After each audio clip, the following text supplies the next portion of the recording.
Cooking shows are very popular on TV. Have you ever seen a cooking show for a dairy cow? Today we will show you. Brewer's grain, sugar beet pulp, corn silage, grass silage, alfalfa, mineral and vitamins, milled wheat, canola, straw. How would you prepare a good meal for a dairy cow? So we take some grass silage, some corn silage, some alfalfa as a good structure feed, some straw.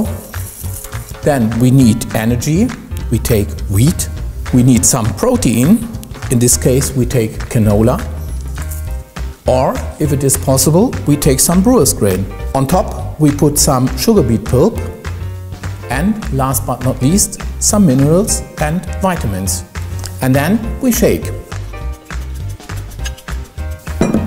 If you don't have enough time to do this by your own, please ask for an automatic feeding system from your next GEA dealer.